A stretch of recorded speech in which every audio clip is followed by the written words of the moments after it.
दिखावा मुझे। हम पाकिस्तान का किस्मत तब्दील करेंगे। आज ये पाकिस्तान और अवाम एक थे, एक हैं और एक रहेंगे।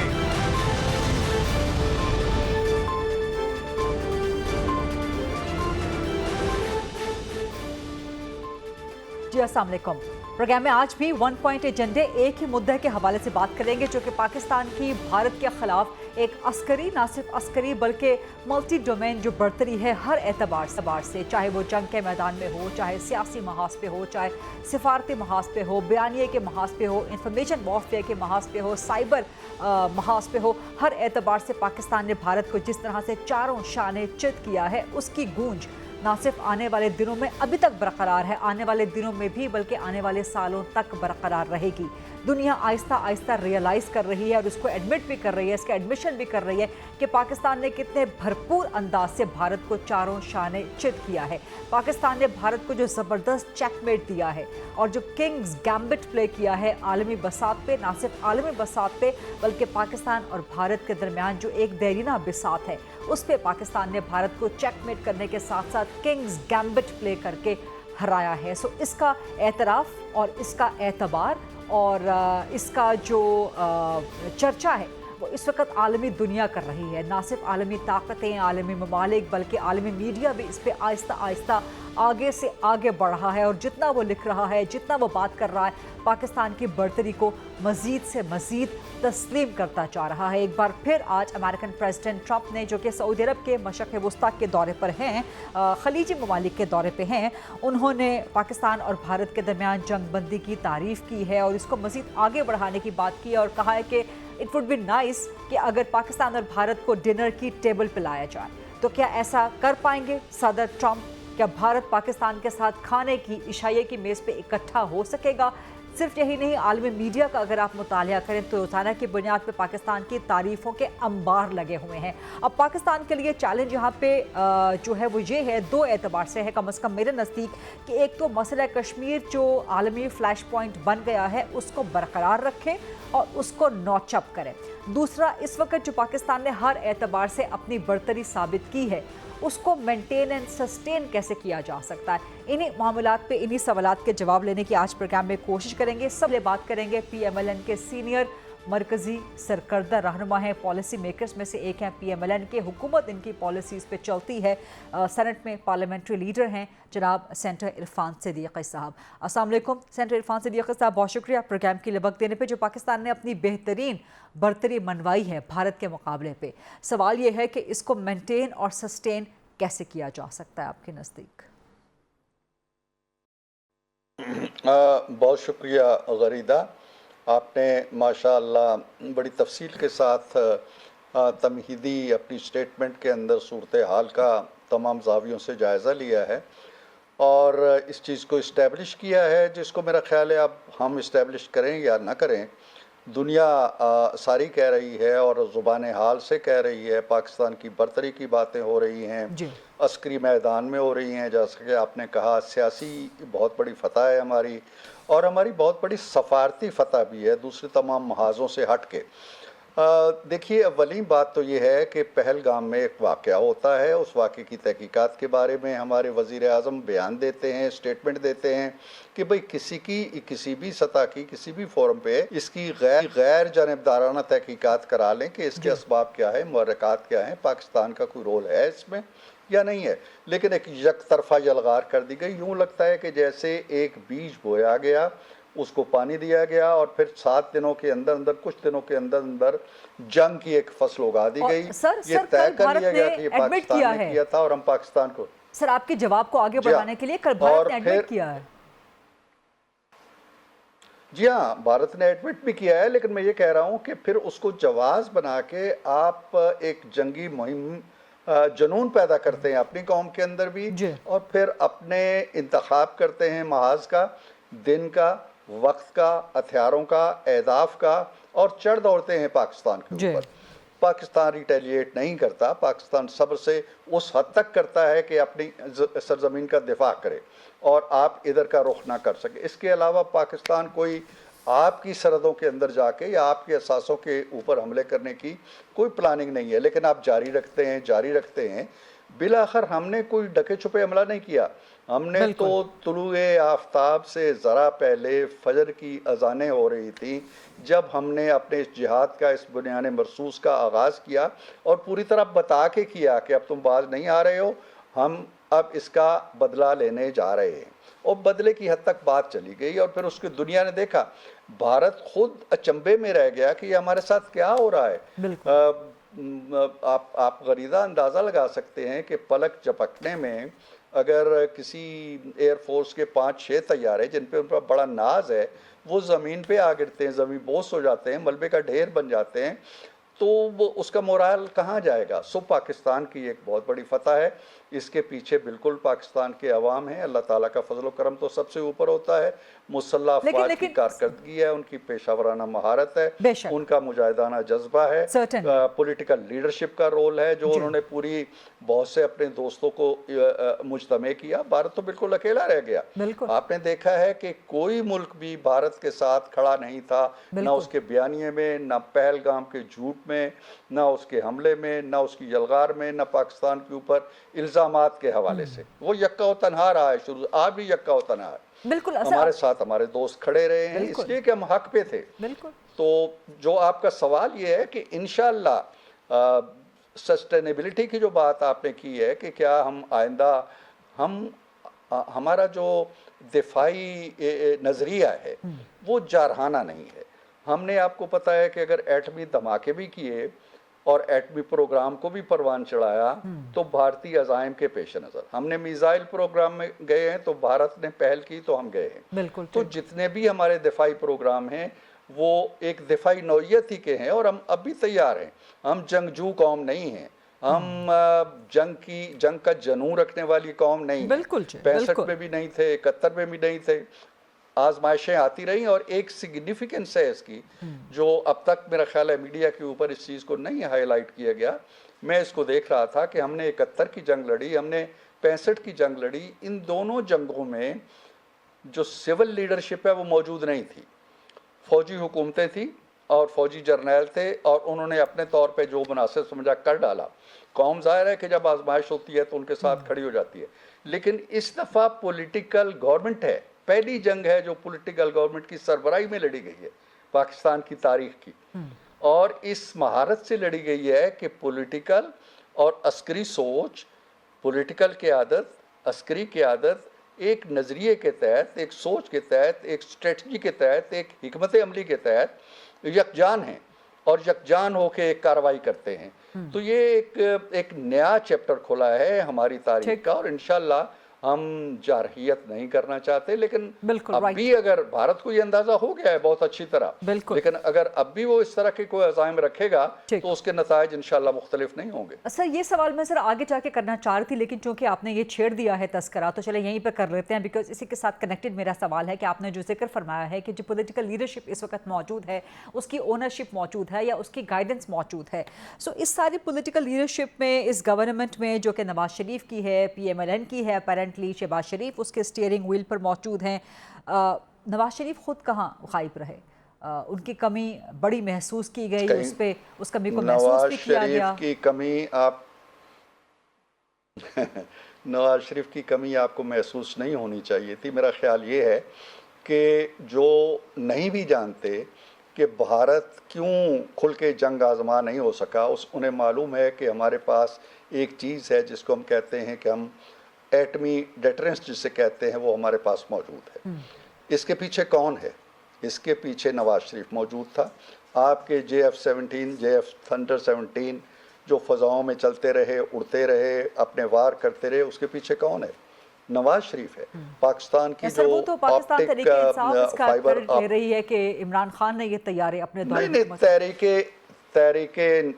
तहरीके इंसाफ को तो मैं नहीं कहना चाहता इस मौके पे, जबकि हम यकजहती की बातें कर रहे हैं, लेकिन मुझे नहीं मालूम कि तहरीके इंसाफ के दिल में जनरल आसिम मुनीर की ये कामयाबी या फ़ौज की ये कामयाबी, जिनकी वो ट्रोलिंग करते रहे हैं हमेशा, जिनको हदफ बनाते रहे हैं, जिनको गालियां देते रहे हैं, उनकी ये कामयाबी जो है वो कैसे लग रही है, मैं इस पर कोई कमेंट नहीं करना चाहता। उन्हें एक बहाना चाहिए, एक जवाब चाहिए। नवाज शरीफ नहीं बोल रहा भाई, चले नवाज शरीफ नहीं बोल रहा, आपका लीडर जो 350 के खतूत लिखता है वहाँ बैठ के, और हर रोज़ एक ख़त लिखता है 10-10, 20-20 सफ़ात का, हर रोज़ बयानात जारी करता, वो कहाँ था? वो क्यों नहीं बोला? उसने क्यों नहीं कहा जी कि मैं 10 साल भी यहाँ रहने को तैयार हूँ, मेरी फ़ौज जो है मैं उसको शाबाश देता हूँ कि वो लड़ रही है, मैं अपने जवानों को शाबाश देता हूँ। 350 सुफ़ों की किताब नुमा ख़त लिखने वाला शख्स कहाँ था? नवाज शरीफ तो कॉन्फ्रेंसों में भी आया तो है, इमरान खान की तरफ से उनके ट्विटर अकाउंट पे एक अपलोड हुई है स्टेटमेंट, जहाँ पे उन्होंने शाबाशी दी है, लेकिन उन्होंने पॉलिटिकल लीडरशिप पे सवाल उठाए हैं। बस वो यही है ना, महंगियाँ ज़रूर डालो और उसके साथ साथ बेदीनी के साथ अगर कोई चीज़ जो आप, ज़ाहिर है कि अब सारे दुश्मन भी हमारे, जो बज़ाहिर हमारे दोस्त नहीं हैं, वो भी मानने को तैयार है। भारत खुद कह रहा है, भारत के अंदर इंटेलिजेंसिया कह रही है, माहिरीन कह रहे हैं, अस्करी दिफाई माहिरीन कह रहे हैं कि भारत हार गया है। तो उसके बाद अगर उन्होंने एक मुजमहिल सा, लूला लंगड़ा सा बयान जारी कर दिया है वहाँ से 350 किताब सफ़ात के ख़त लिखने वाले शख्स, मैं कोई कंपैरिजन नहीं कर रहा, मैं तो कहता हूँ कि नवाज शरीफ ने ये दिफाई जंग अमलन लड़ी है, पाकिस्तान को इस काबिल बनाया है कि वो भारत के सामने खड़े होके तवानाई के साथ उसकी आंखों में आंखें डाल के देखे नहीं, उसकी आंखें फोड़ ले। ये सलाहियत किसने दी है? ये नवाज शरीफ ने दी है, ये जुल्फ़िकार अली भुट्टो ने दी है, बेनज़ीर ने दी है, पॉलिटिकल लीडरशिप ने दी है। अब वो बेनज़ीर भी नहीं बोल सकती, जुल्फ़िकार अली भुट्टो भी नहीं बोल सकते, बयान नहीं दे सकते, लेकिन क्या हम भूल जाएं कि हमारी एटमी सलाहियतों में उनका कोई किरदार था? और आज पाकिस्तान अगर यहाँ खड़ा है तो वो बोल रहे हैं, भुट्टो तो शहीद है, नवाज शरीफ तो हयात है ना। उनकी कमी महसूस हुई, जिस तरह से आपने फरमाया, आपने कहा कि वो एक बड़े सियासी लीडर हैं। सिर्फ यही नहीं, जो बरखा दत्त के साथ उनकी मुलाकात थी उस पर भी काफी तनकीद हुई, इस पर जरा फरमा दीजिएगा। नहीं, वो तनकीदें हमेशा होती रहती हैं। बरखा दत्त कोई ऐसी चीज़ नहीं है कि जिससे मुलाकात करना गुनाह है। यहाँ से नुसरत जावेद जाते हैं या कोई साफ़ी जाते हैं, वहाँ उनके लीडर भी मिलते रहते हैं, ऐसी कोई बात नहीं है ये। ये मैं ये कहता हूँ कि एक बड़ी जंग आप जीते हैं, आपने तारीख़ के अंदर एक बाब रकम किया है, आपने अपने से 5 गुना बड़े दुश्मन को नाकों चने चबवाए हैं, धूल चटवाई है। इस सारे खेल के अंदर तफाखुर पैदा करने के बजाय, और मीडिया का बड़ा रोल है, आपका बड़ा रोल है। मैं समझता हूं कि पाकिस्तान के मीडिया ने ये जंग उतनी ही जुर्रत से, उतनी हिम्मत से, उतनी ही पेशावराना महारत से लड़ी है जितनी महारत से दूसरे शोबों में हमने लड़ी है। तो इस सब को जश्न मनाने के बजाय, इस सब को जायजा लेने के बजाय, अगर कहीं से सुई हट के नवाज शरीफ नहीं बोला, व्हाट इज दिस? ये कोई बात है? नवाज शरीफ बोला है भाई, तोपों की गनगरज में बोला है, तैयारों की गनगरज में बोला है, एटमी तवानाई के खौफ में जो कपकपी तारी थी दूसरी तरफ, उसमें नवाज शरीफ बोला है। और नवाज शरीफ कहाँ बोलता? उसकी हुकूमत है भाई, उसका भाई बोल रहा है जो वज़ीर आज़म है, जो हुकूमत चला रहा है। अब वो उसने हर रोज़ गली कूचों में जाके एक स्टेटमेंट जारी करना ज़रूरी है उसके लिए? ठीक बात करते हैं। ठीक है, राइट, आपने बड़ा डिटेल इसका जवाब दे दिया और उसका आपने डिफेंस भी दिया है, आपने दिफा किया इसका। जो ट्रंप ने आज तजवीज़ दी है कि इट वुड बी नाइस कि पाकिस्तान और भारत को एक डिनर टेबल पे इकट्ठा किया जाए, आप समझते हैं कि ऐसा मुमकिन है? नंबर 1, और इसी से जुड़ा हुआ मसला कश्मीर को हम किस तरह से, क्योंकि इस वक्त भारत की हमाकत कहें या खुशकिस्मती कहें पाकिस्तान की या मसला कश्मीर की, कि इस वजह से हाईलाइट हो गया, ऑटोमेटिकली हाईलाइट हो गया, जो 2019 के बाद बहुत दब गया था मामला, फ्लैश पॉइंट बन गया, फोकल पॉइंट बन गया इंटरनेशनल। तो किस तरह इसको यकीनी बनाया जा सकता है पाकिस्तान की तरफ से कि मसला कश्मीर मुसलसल उजागर रहे और सदर ट्रंप इसको याद रखें और इस कश्मीर के हवाले से, मसला कश्मीर के हल के हवाले से अमेरिका अपना किरदार लाजमी अदा करे? बहुत उम्दा सवाल उठाया है गरीदा तुमने।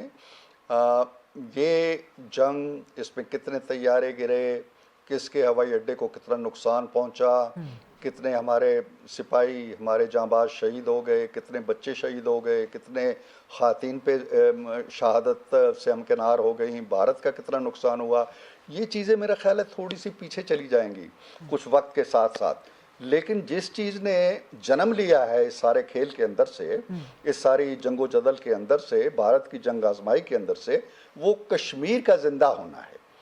कश्मीर के बारे में भारत ये समझता था ये किस्सा पारीना हो गया है। हमने आइन की जो क्लास थी उसको मुअत्तल करके और मकबूजा कश्मीर को हड़प करके और वहाँ हिंदू आबादी को लाके डेमोग्राफी भी बदल दिया और सब कुछ बदल दिया है।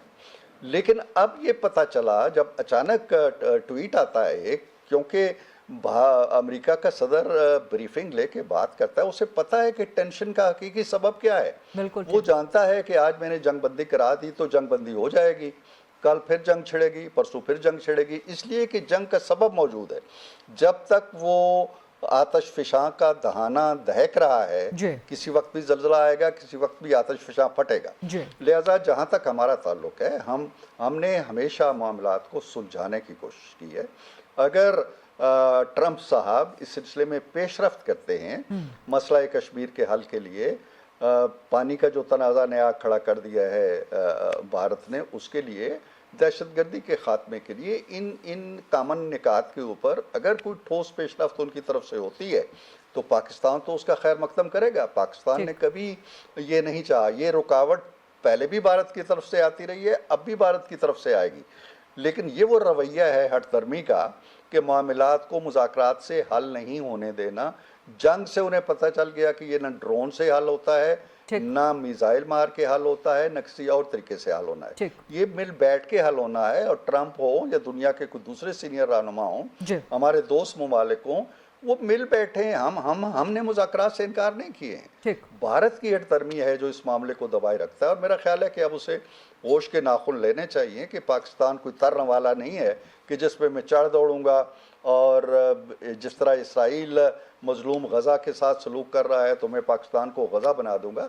ऐसा नहीं हो सकता। बिल्कुल ठीक, बहुत बहुत शुक्रिया सेनेटर इरफान सिद्दीकी साहब आज प्रोग्राम के लिए वक्त निकाले और इस मामले के हवाले से पाकिस्तान का भारत को चेकमेट और किंग्स गैम्बिट से इबरतनाक शिकस्त, इस पर मजीद बात करेंगे after short break. Stay with अस।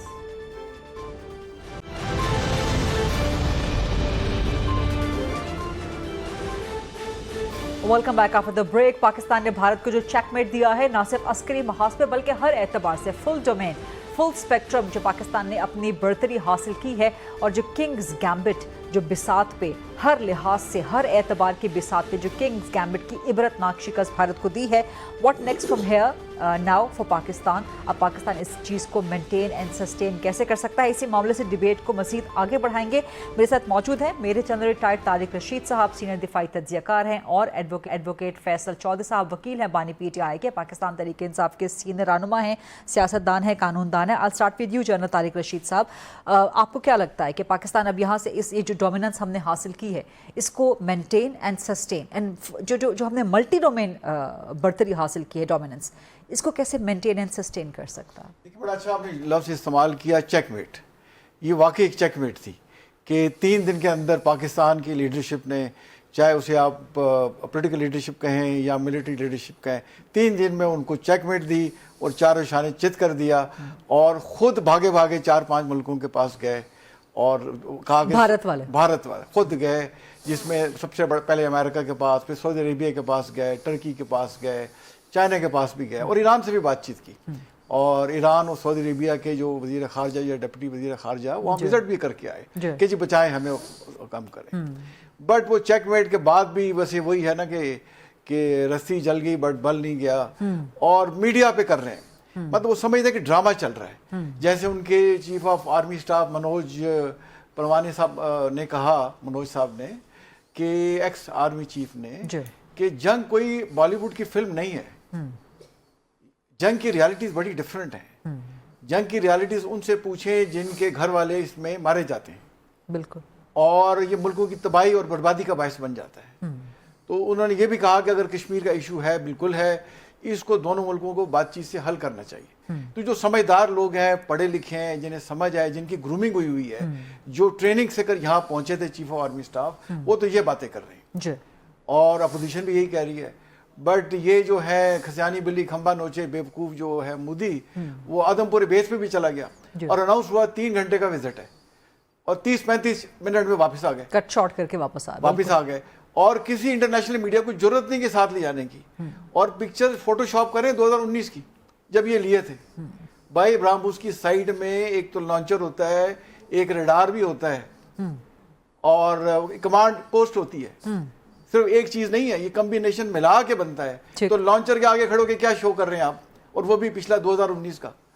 और अगर आपको इतना ही अपना वो था कि हमने कुछ फतह की पाकिस्तान पे, तो इंटरनेशनल मीडिया को साथ ले जाते हैं। बिल्कुल ऐसा ही, उन्हें भी नहीं कर रहे हैं। हाँ। और पर देखिए इतने तंग नज़र गरीदा कि बेचारी वो जो स्पोक्स पर्सन थी सोफिया कुरैशी, उसको क्या कहते हैं, उसको क्या क्या कुछ नहीं कहना शुरू कर दिया, कह रहे हैं ये टेररिस्ट की बहन है जी। मतलब इमेजिन करे, ये हिंदुत्व वाले, हिंदूनस वाले बिलीव करने वाले, वो अपने मुल्क के लोगों को जो उनकी फौज में है, वहां के शहरी हैं, मतलब ऐसे ऐसे लक़ब दे रहे हैं बैठ के। ये पूरी दुनिया के लिए एक पैगाम है। सर सिर्फ यही नहीं, जो सिखों के वीजे कैंसिल कर दिया, उनको वीजे नहीं दिए कि वो महाराजा रंजीत सिंह की बरसी पे पाकिस्तान आ सके। वो वीजे बंद कर दिए जी, और सिख पाकिस्तान नहीं जा सकते जी। भाई सिख अपने ही कौम के खिलाफ, अपने ही अवाम के खिलाफ से 6, 8, 7 दहाइयों से साथ रह रहे हैं जी। और कैसे ये लोग बिहेव कर रहे हैं। तो दुनिया अब इनका असली चेहरा समझ चुकी है। राइट। वो इंटरनेशनली इनको क्रिटिसाइज कर रहे हैं। आप कोई अखबार उठा के देख लें, कोई टीवी चैनल देख लें, CNN, BBC, GW, TRT और टेलीग्राफ और TRT के तो बंद कर दिए ना, और चाइनीज टेलीविजन के भी बंद कर दिए, सोशल मीडिया अकाउंट्स भारत में बंद कर दिए, डर के खौफजदा होके। हाँ, तो ये बिल्कुल इनकी हैंड्स डाउन शिकस्त है। और आपने सही कहा, बिल्कुल चेकमेट है। हमें जो है ना इस अपनी सक्सेस को अब हमें कैपिटलाइज करना है और इसको विक्ट्री में कन्वर्ट करना है, और जो उनके साथ हमारे मसाइल हैं उनको हल करना है। और वो हमें करना चाहिए जो इसमें आए ना फैसिलिटेटर, स्पेशली ट्रम्प वगैरह, इनसे हमें क्लोजली एसोसिएट रहना चाहिए और एक अच्छी रिलेशनशिप डेवलप करनी चाहिए और इंश्योर करना चाहिए कि ये बातचीत पर आए और इन मसलों को हल करें। एडवोकेट फैसल साहब, ये जो सारा समराइज किया है जनरल साहब ने, इस चीज़ को हम मेंटेन एंड सस्टेन और इसको फिर यहाँ से आगे कैसे बढ़ा सकते हैं? देखिए, अगर आप हिस्ट्री में देखें, अलेक्जेंडर द ग्रेट से लेके इस्लामिक हिस्ट्री या आप लेटेस्ट हिस्ट्रीज में देखें, तमाम जो विक्टोरियस हैं, जब तक उन्होंने अपनी रियासत को जो है उसमें जो भी मामलात थे उनको दुरुस्त रखा है, तो वो फिर उनकी विक्ट्री को कोई चैलेंज नहीं कर सका। Keeping the cunningness of Indian leadership, जो इनकम्बेंट है वहाँ पे, आप ये रूल आउट नहीं कर सकते कि वो दोबारा एक ट्रैक करेंगे। अच्छा। और दे कैन वो पाकिस्तान के इकॉनमी पे बिकॉज यू नो वो अगर वॉर में हारे हैं तो वो इकोनॉमिक फ्रंट के ऊपर जाके पाकिस्तान को चैलेंज कर सकते हैं। लेकिन वहाँ भी हार रहे हैं ना। ट्रम्प ट्रेड की बात कर रहा है पाकिस्तान के साथ, हमने गेन किया। IMF सुन नहीं रहा भारत की बात, हमें लोन पे लोन दिए जा रहा है। गुजारिश ये है कि ये हमने जो लोन लेना है, अब इसमें कुछ चीज़ें हमने देखनी है। हमारी इकोनॉमी वीक है, फ्रेजाइल है, हमने इसको कॉन्क्रीट करना है।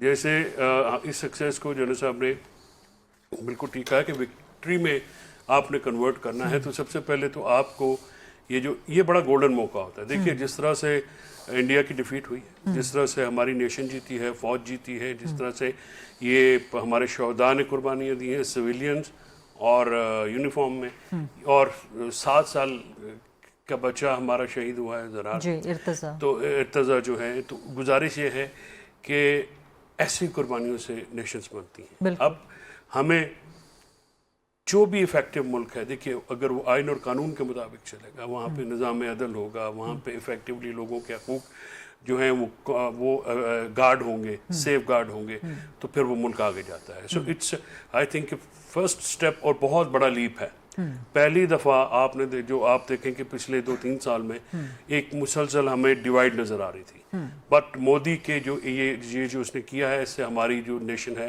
वो यूनाइटेड हुई है। लेकिन इस चीज़ ने ये भी साबित कर दिया एडवोकेट फैसल कि वो जो एक डिवाइड का तासुर दिया जा रहा था, it was not actually there, that polarization was not organic, it was inorganic. No issue that did not seep in people's minds and hearts. नहीं, वो इस तरह से होता है। देखें, जब पाकिस्तान की बात आती है, अफवाज की बात आती है, इसमें ऐसे होता है, सब इकट्ठे हो जाते हैं। आप इस पाकिस्तान की जब बात आएगी तो फिर तो कोई भी पीछे नहीं रहेगा।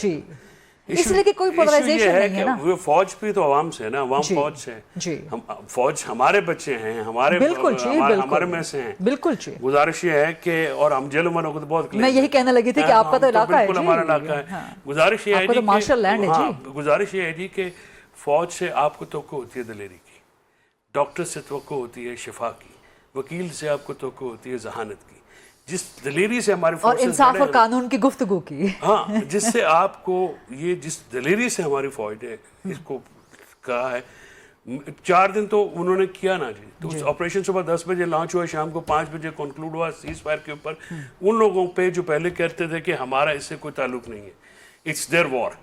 तो जो है फिर वो आए, फिर उन्होंने कहा कि नहीं नहीं नहीं ये प्लीज ऐसा ना करें। और उसके बाद Trump I think he has spoken 3 times, Washington में भी, रियाद में भी एंड कतर में भी अभी वो गए हैं आज, और फिर टर्की में भी जाएंगे। इसमें चाइनीज ने जिस तरह से हमारा साथ दिया, and I hats off to media, जिस तरह से हमारा मीडिया जो है फैक्ट्स के साथ जुड़ा रहा, और उनका मीडिया वो बॉलीवुड की फिल्म चलाता रहा। सो दैट वाज द जो ड्रास्टिक चेंज। देखे ना पाकिस्तान को क्या गेन हुआ इससे, जो shiner and bigger and brighter India का था वो सारा कोलैप्स हुआ। पता लगा है सारा कि वो बबल फट गया। डब्बा जो खोला है, इंडिया बहुत ऊंची दुकान और बहुत ही फीका पकवान है। तो वो मच क्राई लेस वूल वाली बात होती है ना। तो गुजारिश ये है कि जो हमारा मीडिया है उसकी क्रेडिबिलिटी, फिर हमारी नेशनल एक जो डिफेंस कैपेबिलिटीज हैं, फिर जो टेक्नोलॉजिकल एडवांसमेंट है जिसके ऊपर मैं समझता हूँ कि अक्रॉस द पार्टीज ये वक्त ही नहीं है किसी को तनकीद करने का। गवर्नमेंट में जो पार्टीज थी, जो अपोजिशन में थी, जो ऐवान में हैं, ऐवान के बाहर हैं, जिस तरह से जवाब दिया है इसका कोई जवाब नहीं है। हाँ, इसको कॉन्क्रीट कैसे करना है, इसको सबको साथ लेकर चलना चाहिए। और इसके ऊपर जो सीज फायर जो हमने किसी के कहने पे किया है, बजाय कि कोई आए हमारे मामलात के ऊपर पहले अंदर देखे कि किस तरह से इसको हम आगे लेके जा सकते हैं। पाकिस्तान के अंदर भी वो पॉलिटिकल सीज फायर भी हो। जना साहब, उससे जब पॉलिटिकल इस्तेहकाम होगा तो फिर हम कि हमारी डायरेक्शन जो नेशनल डायरेक्शन है ना, this has to be national. एक पार्टी की नहीं हो सकती, एक किसी धड़े की नहीं हो सकती। इट हैज टू बी एक सबकी कलेक्टिव डायरेक्शन होनी है। जनरल साहब, is this the need of the hour? Your comment on this कि पॉलिटिकल सीज फायर होगा तो हम ये बढ़ती डोमिनेंस सस्टेन एंड आगे बढ़ा सकेंगे। सारी पॉलिटिकल पार्टीज पाकिस्तानी हैं बेशक, और चाहे किसी सूबे की पार्टी है या नेशनल लेवल की पार्टी है, तो वो मतलब अगर वो है पाकिस्तान की वजह से है, और हम सब पाकिस्तान का हिस्सा हैं। हमें कोई भी बात करते हुए पहले पाकिस्तान की जो इंटरेस्ट है उसको सामने रखना चाहिए, बाकी चीज़ें बात की हैं। बिल्कुल। तो आप इंशाल्लाह देखेंगे कि जो हमारी यूनिटी हुई है इसको हमने कैपिटलाइज करना है, ठीक, और हमने सबको लेके आगे चलना है। देखिए ये जो हमारे, उसके लिए पॉलिटिकल सीज फायर की जरूरत है। देखिए सीज फायर तो बहुत बड़ा लफ्ज़ है करके ना, और मेरा ख्याल एक पॉलिटिकल यूनिटी की ज़रूरत है, ठीक, और ऑल इनकम्पसिंग की ज़रूरत है। सबको मिला के साथ लेके चलें, और सारे मतलब गुलदस्ता का हिस्सा है मैं ये समझता हूँ।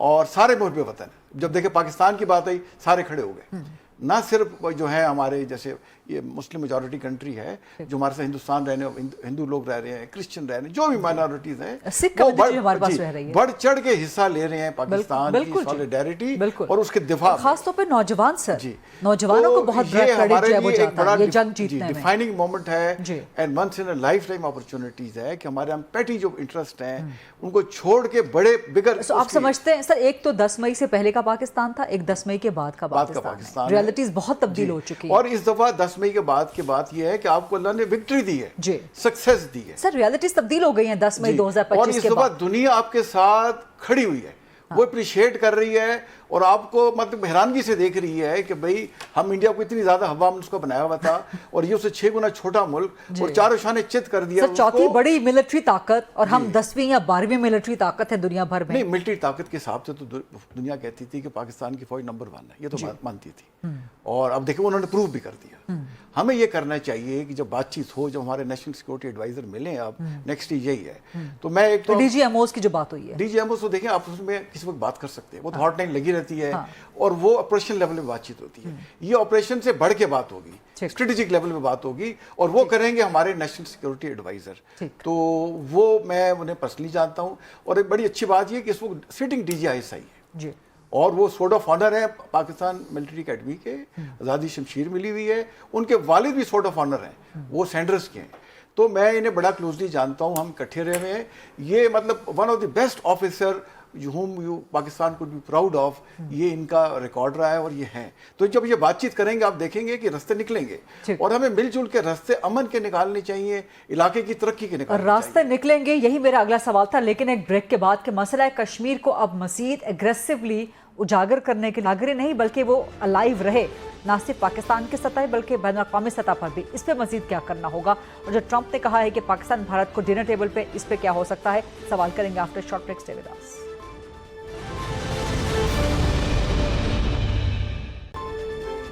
Welcome back after the break. हमारे साथ मौजूद है एडवोकेट फैसल चौधरी साहब और major general retired Tariq Rashid साहब। फैसल चौधरी साहब, मसला कश्मीर, भारत की हमाकत कहें, खुशकिस्मती कहें पाकिस्तान की, कश्मीरियों की खुशकिस्मती कहें कि वो मसला कश्मीर जो 2019 के बाद दब गया था एक बार फिर इतनी कुव्वत के साथ उजागर हुआ है। पाकिस्तान को इस पर मजीद क्या करना चाहिए, क्योंकि Trump is more than willing to mediate between India and Pakistan. देखिए, जो मीडिएशन है ज़ाहिर है वो तो टू पार्टी होगी ना, जो उस पर इंडिया तो शायद कभी भी ना आए, क्योंकि डोमेस्टिक बहुत प्रेशर है इस वक्त सरेंडर मोदी के ऊपर। सरेंडर मोदी दोबारा बोले, सरेंडर मोदी, मजा आ गया। सो वहाँ पे सरेंडर मूजी, या दैट्स इवन बेटर। तो इशू ये है कि जो 2-3 इश्यूज जो मेरी नज़र में बहुत इंपॉर्टेंट है।